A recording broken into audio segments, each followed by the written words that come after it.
Jadi makanya kenapa angle-nya kebetulan kita di sisi di dunia di mana kita selalu berkembang. Ya semoga investasi ini bisa cuan dan bisa berharga sewaktu kita nanti di hari tua. Apakah itu mau dijual, mau dikasih ke anak, menjadi warisan. Tapi ada sesuatu yang kita bisa jadi legacy lah. Bener. Dan itu kalau saya aha momen itu adanya di rumah yang saya punya, bukan di hotel yang saya tinggal.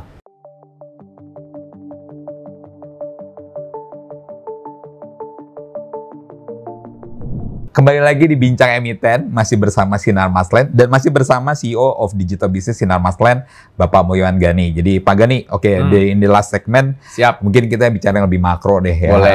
Keadaan ekonomi Indonesia saat ini kan memang dipengaruhi oleh situasi global, ya kan? How do you see this ya? Melihat industri real estate secara umum, mungkin dalam 5 tahun ke depan itu seperti apa sih tatanan industri ini? Mungkin tantangan industri ini otomatis kita mesti ngelihatnya dari beberapa faktor ya. Kita tahu bahwa kalau kita bicara industri properti, itu sangat kental dengan namanya segmentasi. Ya. Kebetulan kalau kita dilihat di Sinar Maslen, segmen pasar kita tuh middle up ya kebetulan ya. Nah, di segmen middle up ini menurut saya demand di properti itu masih baik, ya kan ini menurut saya ya. Jadi baik yang bilang yang sekarang lagi kejepit itu yang di tengah-tengah. Yang kebetulan teman-teman yang di bawah mungkin mereka akan punya produk-produk seperti 3 juta rumah dari kementerian, dari rumah-rumah susun sangat sederhana, itu kelihatannya akan terpenuhi di bawah. Di segmen atas di mana kita bermain, ini menurut saya kebetulan ada orang-orang justru yang menggunakan kesempatan ini untuk investasi kalau ada penawaran yang menarik, ya, karena mereka tetap berpikir investasi di rumah itu menjadi sesuatu yang relevan. Nah, mungkin yang rada kasihan atau yang sedikit tertantang adalah yang di tengah, ya, di tengah ini yang middle low lah ya, di mana mereka kejepit juga posisinya, belum bisa naik kelas. Tapi mereka justru punya tuntutan untuk kebutuhan yang sekarang. Jadi kalau di kita sih, kita cukup robust ya. Kita tetap continue untuk stay relevan. Ya, kita coba cari pocket-pocket, karena kebetulan tanah kita juga banyak di beberapa tempat. Mungkin kalau ada satu lokasi kurang baik penjualannya, kita selalu bisa turn on project-project kita yang lain. Karena setiap kota itu juga punya siklikalitas yang berbeda-beda. Mungkin ada yang sudah lagi oversupply, seperti misalnya kayak apartemen gitu ya, apartemen kelihatannya sedang oversupply. Jadi kita bisa cari pocket-pocket di mana secara portfolio kita cukup terdiversify dengan baik. Kita punya golf course, kita punya hotel, kita punya kita punya industrial estate, kita punya perumahan middle up, kita punya apartemen, dan ini semua membuat emiten kita BSDE atau Duti itu cukup robust dalam segi menampik resiko-resiko operasional yang ada. Itu yang pertama. Kedua, kita selalu berpikir dari kacamata konsumen. Ya kan, kita ngerti banyak yang bilang generasi Gen Z ya, itu nggak mau punya mobil, nggak mau punya rumah. Tapi gimana kalau saya bilang 50% dari first time homeowner kita itu di umur 33, 34. Average-nya. Itu adalah ya masih milenial dan Gen Z juga. Jadi udah di tail end lah ya. Tapi maksud saya, ya karena itu muda loh Mas. Kalau saya berkacamata menggunakan data yang kita punya, 10 tahun yang lalu, average age kita tuh sekitar 40-an. Jadi bisa bayangin. Bisa beli rumah. Iya, first time homeowner. Jadi 10 tahun yang lalu umurnya 40-an. Sekarang 10 tahun kemudian itu 33, 34. Jadi lebih muda makin lagi. muda. Ya kan? Jadi berarti apa? Satu, produk-produk kita relevan karena anak muda ini, otomatis mereka jauh lebih kecil ya.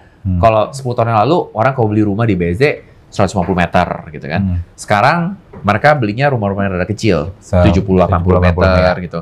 Tapi kita juga punya produk yang 200-300 meter juga ada. Tapi maksud saya, kita bisa tahu konsumen itu butuhnya apa. Karena betul mungkin mereka sebenarnya nggak suka rumahnya, tapi mereka suka ambience-nya, ekosistemnya. Mereka suka dekat train station, mereka suka ada bus yang yang feeder bus yang gratis di kita. Mereka suka dengan adanya banyak fasos hijau gitu kan di BSD, nggak kayak di Jakarta. Jadi kita tahu bahwa betul mungkin generasi yang jauh lebih muda dari kita itu mungkin nggak suka memiliki rumah, tapi kita nggak rasakan itu sih. Datanya nggak ada, bahasanya justru malah betul, kelihatannya kita yang lebih muda. Angka-angkanya ya lumayan menunjang kalau kita relevan. Betul ada tekanan dari segi segmentasi, dari segi harga otomatis. Cuman kita sih cukup comfortable dengan produk mix kita yang sekarang dan kelihatannya kita bisa continue untuk stay relevan di mata konsumen kita. Stay relevan itu kan berarti menyesuaikan dengan pocket juga. Benar. Taste-nya mereka. Benar. Ya, tadi kan sizingnya tadinya gede-gede mungkin 150 sekarang di 60-70. Benar. Tapi more minimalis. Betul. Dan konsepnya more green living. Benar. Dan segala macam. Terus kan juga sekarang kan material-material itu juga udah makin bagus ya Mas ya. Kalau dulu kan musik kayunya kayu balok gitu yang nggak MDF. Tapi kalau kita lihat banyak sekali alternatif produk-produk yang lebih terjangkau, harganya lebih kompetitif dengan menggunakan teknologi baru. Jadi saya nggak perlu lagi beli kayu gelontongan gitu kan. Yang udah di MDF juga bisa. Dan mungkin itu yang kita perlu coba kan. Karena kita perlu coba. Kalau di luar negeri bisa, kenapa kita di sini nggak bisa? Bisa, oke. Dan itu kadang-kadang untuk bangun satu rumah ya dengan segitu banyak perintilannya itu cukup tertantang tuh teman-teman yang tukang desain tim kita itu justru melihat ini sebagai apa sih yang konsumen mau dan bisa nggak kita deliver dengan harga dan kualitas sesuai dengan ekspektasi mereka. Jadi itu yang kita coba tekankan. Oke, menarik ya. Jadi justru ini juga menjadi satu jawaban juga ya, karena selama ini kita berpikirnya, oh iya nih, berarti Gen Z nggak mau punya rumah, atau dia nggak mampu beli rumah, akhirnya memang lebih milih untuk rental rumah gitu ya. Tapi kalau kita lihat juga datanya ya saat ada economic turmoil kayak gini, ya they prefer to keep in cash atau enggak ya mereka masuk ke properti atau enggak misalnya satu logam mulia atau emas gitu ya, atau emas ya atau kan, ya jadi cari hunting promo yang cocok lah buat mereka, karena gimana pun juga stigmanya ya invest in property itu punya sustainability in long run. Kalau saya ya betul mungkin dari teman-teman yang generasi muda mikirnya, tapi kalau saya sih old fashion ya. Saya masih percaya bahwa rumah itu supaya kita kan gini kan, banyak yang bilang kan rumah itu apa sih, tempat kita ngelihat anak, kalau yang punya anak bisa ngelihat anak gede, kalau punya orang tua bisa ngerawat orang tua, tempat di mana cerita itu dibikin, tempat itu di mana wealth itu di-create, itu tuh banyak sentimental value-nya. Saya nggak bisa bayangin bagaimana saya bisa punya sentimental ini kalau saya ngekos. Jujur aja, kalau ngekos itu kan ini bukan rumah saya ya. Iya, kosnya 5 tahun. Iya, tapi bukan rumah saya. Jadi apakah pengalaman saya di dalam ruangan 4 sudut itu membuahkan sesuatu yang meaningful buat saya? Saya sih enggak. Karena pengalaman kita, kalau kita jalan-jalan nih Mas, Mas Gilman jalan-jalan, apakah itu ke Jogja atau ke luar negeri, tinggal di hotel loh, atau kita di Airbnb. Saya tuh nggak pernah ngomong kasarnya, inget loh. Momen-momen di mana saya mau semahal apapun hotelnya. Betul. Kalau saya, karena kalau makin hotel mahal ya kita berenang dan segala macam. Tapi kalau apakah you creating the moment buat kamu untuk ini? Not really. Kalau buat saya, not really. Karena itu memang lagi momen traveling kan, holiday kan. Jadi kita take a lot of pictures. Tapi outside that, kalau saya ditanya, would there be something yang kayak Mas Dilman bilang apa? Tipping point-nya atau yang kadang-kadang bikin wow-nya gitu, wow momennya, saya sih nggak banyak kalau saya. Justru saya banyak momen saya di rumah.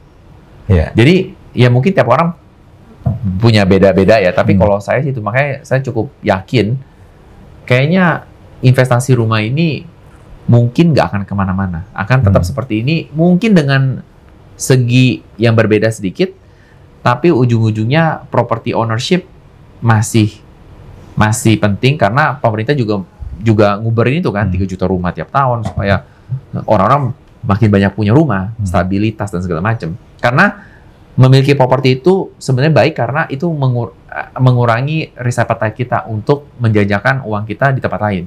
Jadi itu ada kewajiban untuk benar. Jadi lebih disiplin, jadi lebih nggak nggak salon ya bahasanya, nggak gila-gila gitu kan, duitnya ya duit dapat uang gaji segini langsung dipotong 1/3, tinggal 2/3 kan gitu.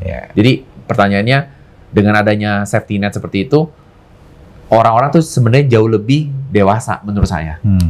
Oke, kalau kata orang dulu, kalau nggak maksain nggak akan punya. Bener, ya kan? Jadi dipepetin dah semuanya, dah cicilan dipepetin. Tapi dengan begitu semuanya. Kita akhirnya disiplin, nanti nggak kerasa udah selesai. Karena takutnya ya kita foya-foya dan segala macam, nanti pas udah tuaan dikit mau tinggal di mana? Emang bisa ngekos, apalagi umur zaman sekarang kan hidupnya makin panjang nih, pensiun makin lama nih. Pertanyaannya kalau nggak punya aset, mau hari tua maunya gimana? Yakin cukup duit? Kalau Tuhan mengizinkan kamu berumur 100 tahun, yakin nggak punya kalau mesti bayar sewa sampai umur 100 tahun? Atau nggak gimana nanti keturunannya? Benar. Ya kan? Jadi menurut saya sih itu ya. Jadi makanya kenapa angle-nya kebetulan kita di sisi di dunia di mana kita selalu berkembang, ya semoga investasi ini bisa cuan dan bisa berharga sewaktu kita nanti di hari tua. Apakah dia mau dijual, mau dikasih ke anak, menjadi warisan. Tapi ada sesuatu yang kita bisa jadi legacy lah. Bener. Dan itu kalau saya aha momen itu adanya di rumah yang saya punya, bukan di hotel yang saya tinggal. Oke, menarik ya. Jadi home ownership atau property ownership itu masih relevan.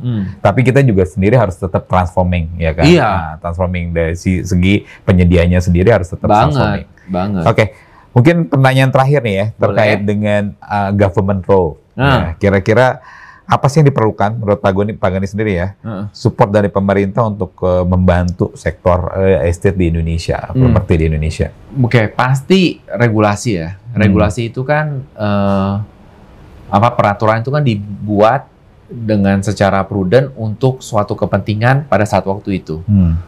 Sejalan dengan pergerakan demografi, pergerakan zaman segala macam. Tuh kadang-kadang tuh ada peraturan-peraturan yang mungkin sebenarnya perlu ditata ulang. Apalagi kita suka dengar kan peraturan di Indonesia itu suka tumpang tindih karena banyak gitu ya, ada perdagangan, ada izin. Kalau kita kan kota nih, jadi pasti banyak peraturan Pemda dan segala macam. Nah kadang-kadang nggak banyak sih, tapi kadang-kadang tuh saya suka dengar, oh ini berbenturan dengan itu berbenturan dengan ini. Nah kadang-kadang kita perlu pemerintah tuh untuk lebih cepat membantu kita untuk mengantisipasi. Jangan terlalu reaktif, ya kan? Bagaimana membuat sistem yang syarat dengan insentif misalnya, kan berikan kemudahan, ya kan? Mau ngapa-ngapain gampang gitu ya. Otomatis mesti aman, ya kan? Jadi itu kadang-kadang. Nah itu satu. Kedua, kebetulan kalau di BSD itu karena kita continue to grow, nah kadang-kadang tuh selalu lah pasti ada lah kayak soal izin, ya kan, soal izin. Kadang-kadang ada kayak misalnya kita mau bangun A, bangun B, terus kita suka tanya soanan dulu, nih gimana relevansinya dan segala macam. Jadi saya rasa peran pemerintah, apakah itu mau di membangun kota, jualan developer, jualan properti, ya kan sekarang ada insentif seperti BPATB segala macam kan sekarang lagi ada insentif lagi tuh dari kementerian dari pemerintah, itu udah pasti akan membantu ya. Jadi kita selalu berpikir bagaimana kita bisa punya kebijakan-kebijakan yang pro swasta sebagai developer, tapi pro juga bisnis lah ya, pro bisnis, tapi juga jangan mengesampingkan keperluan konsumen publik. Ya, jadi itu saya rasa perlu dibalance. Ya kan? Jadi ease of doing bisnisnya tetap harus dijaga. Iya, ya kan? betul. Tapi satu sisi juga kepentingan publiknya juga masih tetap. Benar, karena kan konsumen ini kan perlu dijaga ya. Dia punya kepentingan ya. Jadi itu gimana kita juga mesti fair lah, ya kan. Apa yang tanggung jawab kita ya kita akan berikan. Tapi on the same token juga dari segi pemerintah mereka juga perlu memfasilitasi bagaimana kita seperti kebijakan pro bisnis yang Mas Gilman utarakan tadi. Kalau enggak, ya kita akan bergerak di tempat di mana kita nggak tahu ini gimana sih regulasinya, ini gimana sih ini. Kadang tumpang tindih antara Pemprov, Pemda. Iya, kadang-kadang nggak banyak sih, tapi kadang-kadang ada lah 1-2 yang kalau saya suka dengar gitu ya. Jadi palingan itu yang perlu dipastikan supaya kita tuh enak gitu. Karena pro bisnis kan berarti kita perlu tempat untuk kita bisa berkreasi dengan aman, ya kan? Jadi kalau keamanan itu nggak ada, ya kita jadi lebih parno kan, mau ngapa-ngapain, oh ini bisa nggak, itu nggak bisa ya. Jadi kalau kayak melanggar lah. Ya iya, melanggar lah, jadi panjang kan urusannya. Dan ini jadi kalau makin banyak isu kan, kita jadi mikirnya lebih parno nih, mikirnya gimana cara menanggulangi sesuatu yang nggak akan terjadi. Tapi kalau kita tahu kita aman, segala macam regulasinya semuanya cukup buat kita untuk berkreasi, itu jadi membantu kita untuk fokus apa yang kita bisa. Dibandingin, kalau kayak gini gimana? Jadi dibandingin berandai-andai terus kan. Ya kalau berandai-andai ya kita nggak akan pernah maju. Jadi regulasi harusnya mungkin sinkronis dan integrate kali ya. Jadi buat bisnis juga enak ya. Iya, betul. Oke. Mungkin last question nih Pak, bukan last question ya, sebenarnya lebih pada message dari Pak Gani sendiri kali ya, terkait dengan pengembangan smart city, ya kan, ekosistem digital dan lain sebagainya. Nah, mungkin kalau kita ngelihat balik gitu ya, dengan perjalanan kita di Sinarmasland, kita selalu berpikir apa sih yang konsumen mau, ya kan? Konsumen mau adanya inovasi. Kita bikin living lab, kita pergi ke luar negeri, kita cari inovasi-inovasi untuk dicoba di BSD. Ya, contohnya kita pernah menjadi model untuk unmanned bus. Itu sempat tuh waktu sebelum pandemi ada kita mencoba mengoperasikan bus tanpa awak. Oke, autonomous driving ya? Iya, autonomous driving. Nggak tahu Mas Gilman pernah naik apa enggak? Saya belum sempat ngetes. Belum sempat ya. Jadi kita sempat ada itu. Terus kita bikin konsep-konsep produk, ya kan, ada produk yang menarik, ada yang segala macam. Dan saya pingin teman-teman bisa ingat gitu, kalau ke depannya pingin suatu tempat di mana legacy itu dibuat, di mana tahu bahwa investasi itu akan relevan. Karena kita dari segi Sinarmasland memastikan bahwa apapun yang kita buat selalu masuk ke dalam POV dari kacamata konsumen. Ya, kalau mau investasi ya di Sinarmasland, ya kan? Karena panjang, apapun yang kita lakukan itu pasti untuk 30, 40, 50 tahun ke depan. Jadi kita nggak akan pergi seperti layaknya properti developer kecil. Mereka punya lahan sedikit, mereka bangun dan selesai. Udah laku beres. Kita enggak, karena kita Karena itu tadi saya bangunnya city. Kita bangunnya kota dan kita terus merambah makin besar kota BSD ini, dan dengan harapan siapapun konsumennya, baik itu pemilik rumah, apakah itu pemilik ruko, apakah itu mahasiswa yang bekerja yang bersekolah di BSD, atau pekerja atau komuter yang numpang lewat, atau orang-orang pergi lihat convention kita, itu semua mendapatkan pelayanan yang menarik, yang relevan, dan supaya mereka nyaman. Kalau mereka nyaman, ya mereka nggak kemana-mana, akan di sini terus. Jadi itu pesan saya. Oke, baik. Terima kasih Pak Gani untuk kesempatannya untuk bincang emiten. Ya. Pada kesempatan kali ini, terima kasih banyak ilmu yang berharga nih ya, banyak knowledge yang berharga terkait dengan Sinarmasland, visinya, dan juga pengembangan yang dilakukan selama ini di Sinarmasland. Oke, terima kasih buat rekan bincang semua. Kita akan kembali lagi di bincang emiten episode berikutnya. Masih akan dengan tokoh-tokoh yang menarik, dan juga kita akan bahas banyak yang terkait dengan bisnis juga.